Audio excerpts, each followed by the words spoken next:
তখন তারা আমাদের নবীকে এসে প্রস্তাব দিছে, হে মুহাম্মদ সাল্লাল্লাহু আলাইহি ওয়াসাল্লাম, দরকার নেই ঝগড়াঝাড়ি, যুদ্ধ মারামারি, কিছু দরকার নেই। এক কাজ করো, 1 বছর পর্যন্ত তুমি তোমাদের অনুসারীদেরকে নিয়ে আমাদের মূর্তি পূজা করবা, পরের বছরে আমরা আমাদের সবাইকে নিয়ে তোমার এক আল্লাহর ইবাদত করব।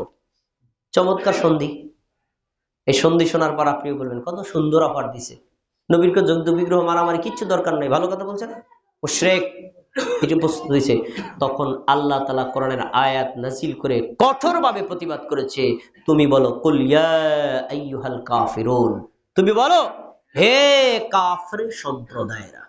দেখেন তারা করত শিরক, আল্লাহ বলতে বলতেন ইয়া আইয়ুহাল মুশরিকুন, এই কথা বলেন ইয়া আইয়ুহাল কাফিরুন।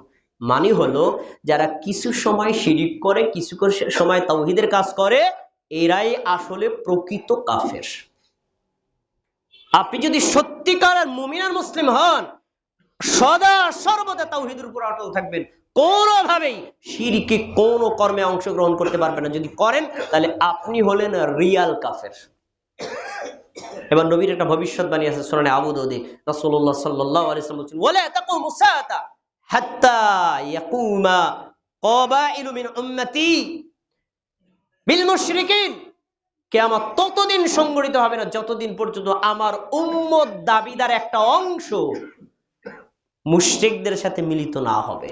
মুশরিক মানে কি? হিন্দু। মুশরিক মানে কি? বৌদ্ধ। যারা গায়রুল্লাহর পূজা করে, এই পূজারীদের সাথে না মেশা পর্যন্ত কিয়ামতে হবে না। কারা হবে? নামদারি মুমিন আর মুসলিমরা।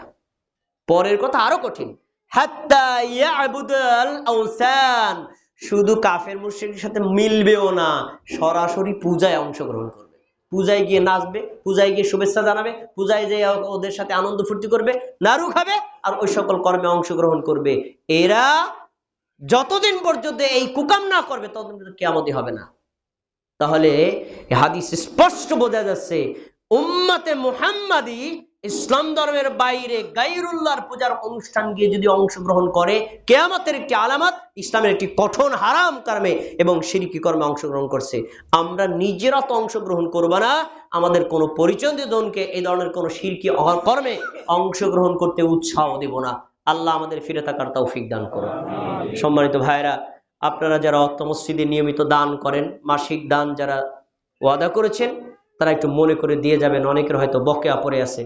আল্লাহ রাব্বুল আলামিন আমাদের দানকে কবুল করুন। ইন্নাল্লাহা ইয়া'মুরু বিল আদলি ওয়াল ইহসান ওয়া ইতা'i যিল কুরবা ওয়া ইয়ানহা 'আনিল ফাহশাই ওয়াল মুনকারি ওয়াল বাগি ইয়া'iদুকুম লা'আল্লাকুম তাযাক্কারুন ফাযকুরুনি আযকুরুকুম ওয়াশকুরু লি ওয়া লা তাকফুরুন।